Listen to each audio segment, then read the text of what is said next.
Hey everyone, welcome back to the channel. Thanks for tuning in for another episode. I've recently done several videos regarding lipless crankbaits and how they can absolutely catch fish, and they're dynamite in falling water temperatures. Just a really good bait for fishing during this time period when you're talking about the fall through winter into spring. It's hard to beat a lipless crankbait. Now, since I've done several of those videos, I've gotten a couple of comments from viewers wanting to know why I'm choosing to throw a lipless crankbait over, say, a standard crankbait like this Berkeley Dime 6. And it really has to do with the cover that I'm fishing. Now, they are very interchangeable baits depending on where and when you're fishing it. But in my opinion, the cover that you're fishing is really what dictates when I'm going to choose a lipless versus a crankbait. So I want to break that down because I did get several questions from viewers. Before I do get into that, though, I do want to remind you guys that if you want to support the channel and you need to purchase some tackle, please use my Tackle Warehouse affiliate code. I'll put that in the video description for you. Great way to support the channel. It's very, very much appreciated. All right, so as you know, I've been fishing quite a bit the Berkeley War Pig. This is a great lipless crankbait that generates a lot of really good bites for me. Now, after I did those videos, I had several questions regarding why I wasn't throwing a crankbait, whether that's a square bill or a general deep diving crankbait like this guy right here. And it really was dictated by what I was fishing. So I figured I would do this video to kind of give you some differences as to the structure and cover that I like to fish and why I chose to use the War Pig, say, over the crankbait. Now, specifically, anytime I'm talking about fishing a lipless, a lot of times what my depth zone is going to be a consistent, meaning I'm not looking to fish big break lines. So a lot of times I'm going to be fishing more of your flats where there's very little water depth difference. To me, that's one of the reasons why a lipless really excels on flats. It's because you're talking about a bait that will be at roughly the same depth across that entire flat, meaning you don't have a bunch of differences in depth that you need to work your bait up and down into. So in the videos I've been doing, in most of those instances, I'm actually fishing flats. Now, a lot of them are rock-based flats, but what you guys can't see in the video is a lot of it's not a big rock stretch. A lot of it's a small, very defined little rock pile, and then it transitions off into sand. So generally speaking, I prefer to fish lipless again when I'm fishing more of a softer bottom area. So even though my strike zone was a small rock pile or an isolated boulder, the majority of the retrieve is sand. So when I've got soft bottom, generally a lipless to me comes through those areas better. And what I mean by better is it comes through cleaner. A lot of times if you're fishing mud or sand, you get a little bit of filament, a little bit of dying, decaying matter that's on the bottom that tends to gunk up a crankbait more than a lipless. With a lipless, the bait will tend to ride through the water column a little bit more upright. The hooks stay out of that better, and you therefore are not getting a diving bill that's going to get gunked up with whatever that bottom slime can be sometimes. So because of that, I like to throw a lipless.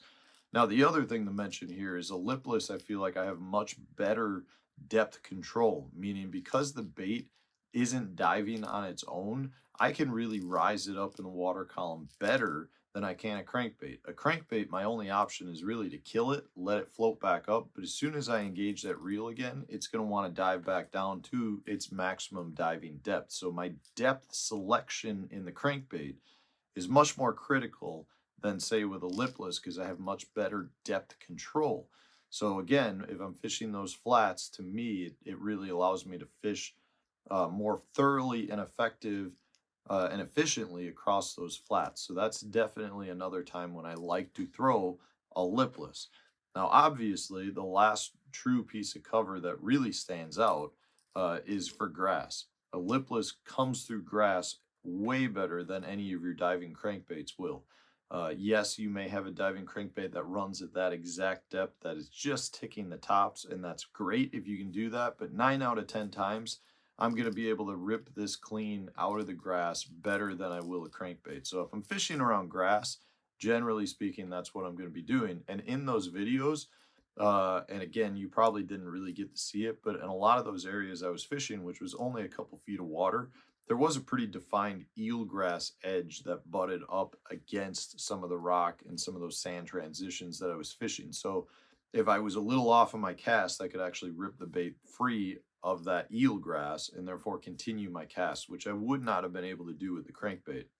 So generally speaking, if I'm fishing a lipless, it's going to be more flat, horizontal sections of the lake. So flats, it's going to be more of your smaller rock, more shell bed type stuff, gravel. It's going to be soft bottom areas, and it's going to be grass.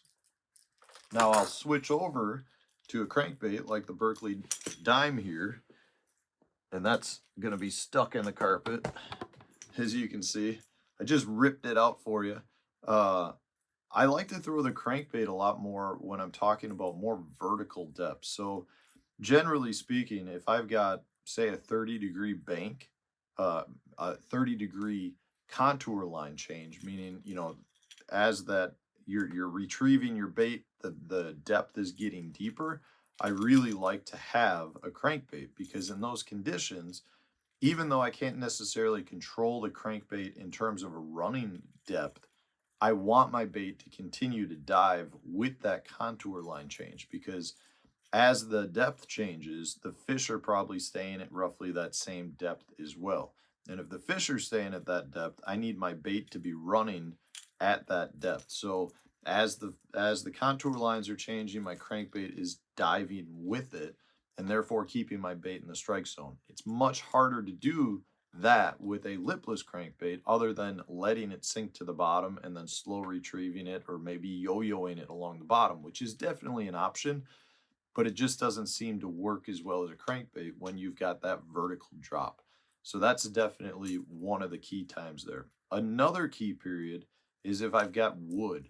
If I'm fishing stumps or lay down trees, that is almost like the kiss of death with your lipless crankbaits. Yeah, you can get some deflection, but more times than not, they will hang you up, versus a crankbait, which will either come through and roll through the cover really well, or at a very minimum, you can bring it into that, say, that lay down or that stump, and let it back up and out, and you can come through it much cleaner than your lipless.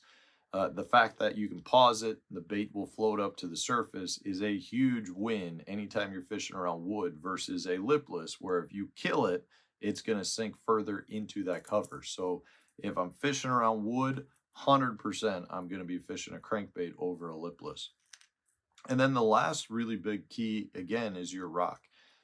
Again, for the same instances, I would rather fish straight rock. So if I've got a big bank where I'm fishing a big stretch of rock, I would rather fish the crankbait than the lipless, because it's going to do two things. It's going to really be banging down in the rock better than the lipless, and it's going to come through more snag resistant, because I can, again, let the bait back out.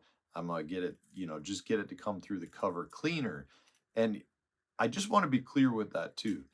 Yes, say if I was fishing a bank where it was solid rock, there was a little bit of drop, you probably might get stuck less with the lipless, but it's because you're not making enough bottom contact. So if I were to drag this on the bottom and drag this on the bottom, I'm going to get my crankbait through much cleaner than I will the lipless.